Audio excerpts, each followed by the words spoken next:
Sir, with a short time of 5 minutes, I would like to make 4 or 5 points.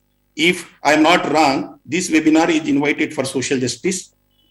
My point is, can there be a justice without equality? Can there be a justice without liberty? Even after 72 years of republic, which we are celebrating today, there are atrocities on the scheduled caste, scheduled tribe, other backward classes, and molestation and rape of women.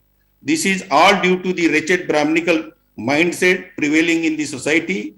The constitution has cast upon the duty on the ruling class to destroy the Brahminical social order and establish a society based on liberty, equality, fraternity, and justice. This class of politicians who have ruled this country have miserably failed to achieve this goal.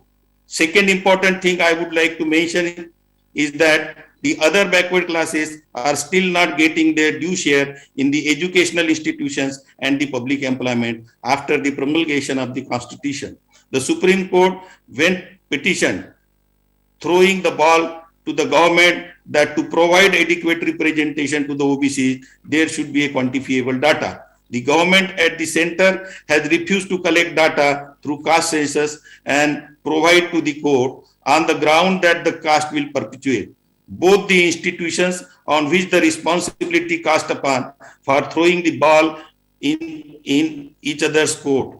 Sum and substance is that the people heading these institutions are determined not to provide justice to the other backward classes on the principle of equality of opportunity in the public employment.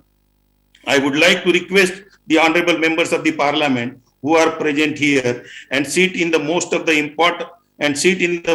important institution, that is parliament, must make a fervent plea that the caste census must be made to provide justice not only to the OBC but to every section of the society in proportion to their population. If they do not do it, it will be construed that our own members of parliament have failed to protect our interests for which they have been elected to the parliament. The third point which I wanted to make is coming to the interpretation of the Article 16(4) of the Constitution.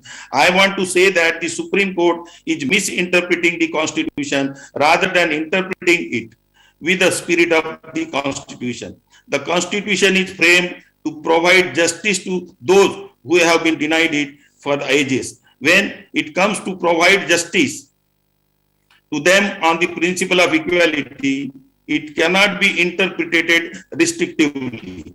Such a restrictive interpretation shall amount to negation of the Constitution itself. I therefore say that the 50% restriction imposed by the judicial pronouncement is wrong, and every section of the society should get their due share in the public employment in proportion to the population.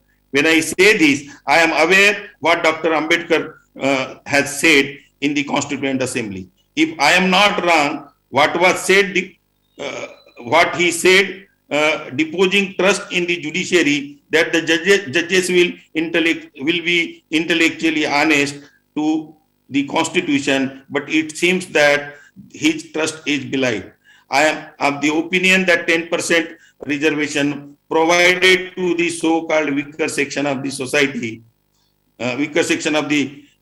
society is anti-constitutional without any data. I have filed a writ petition in the Supreme Court against it, but it was not stayed, whereas when it comes to the rights of OBC, the Supreme Court insisting on data. Lastly, I say that the appointment of judges in the Supreme Court and the High Court through collegium system is wrong. Justice will never be done to the SC, ST, OBCs and minorities in the appointment of judges under this system.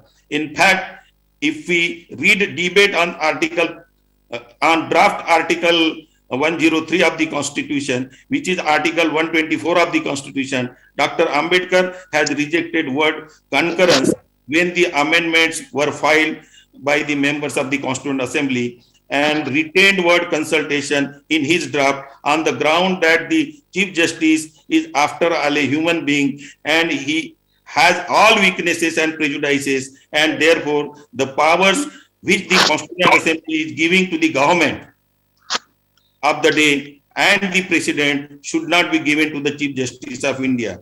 He has therefore left no scope for the interpretation to the judiciary. Despite this, the Supreme Court has interpreted the word consultation as concurrence and taken the power of appointment of judges in their hand. I feel it is by design and nothing else. Thank you very much for giving me an opportunity and listening to me patiently.